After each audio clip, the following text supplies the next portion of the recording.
May the fourth be with you. Always. Yes, it's May the 4th, and we're going to look at Star Wars and politics today.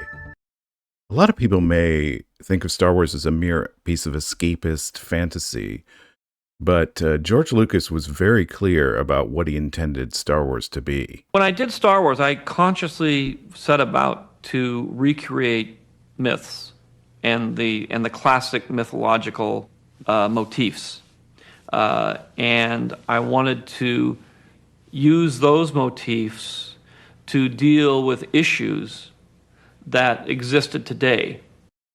Yeah, so he wanted to deal with issues today. And what are the core of those issues?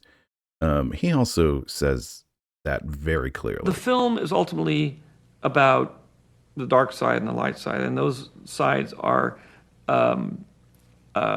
designed around compassion and greed. And we all have those two sides of us, and that we have to make sure that those two sides of us are in balance. So yes, we want to put those two sides in balance, compassion and greed. And for me, it's very easy to see who is the compassionate one in the 2024 election and who is the greedy one. I mean, you have Trump here. He is a figure of capitalism, a figure of greed, a figure of hate.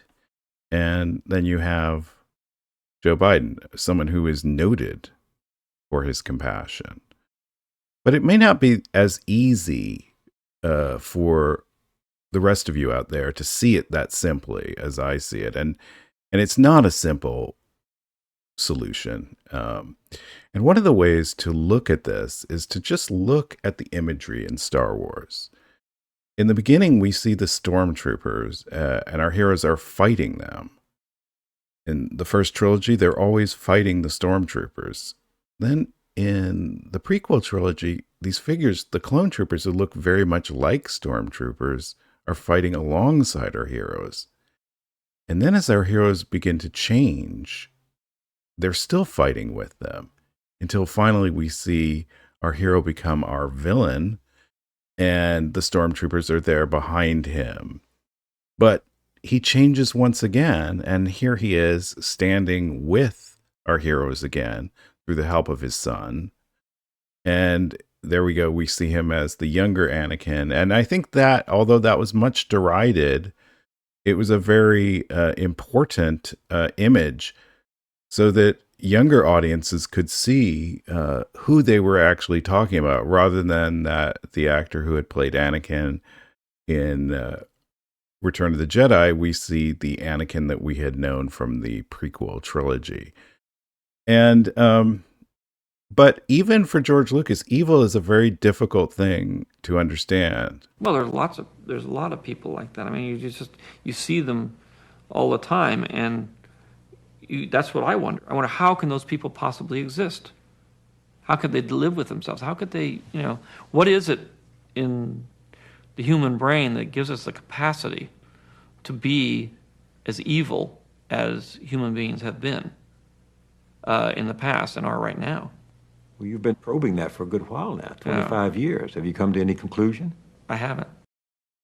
No, he hasn't come to any conclusion, and nor have we. But we can use the guidelines. We can watch Star Wars movies and television series and think about our politics through that lens, and think about what choices we want to make in life. George Lucas makes it pretty simple. Everybody has the choice of being a hero or not being a hero every day of their lives. And you can either help somebody, you can be compassionate toward people, you can treat some people with dignity, or not. And one way you become a hero, and the other way, you're part of the problem.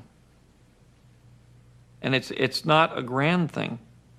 You don't have to get into a giant laser sword fight and blow up 3 spaceships to become a hero. I mean, it's a very small thing that happens every day of your life. A very small thing that happens every day of your life. And a small thing you might do right now is watch another one of our videos.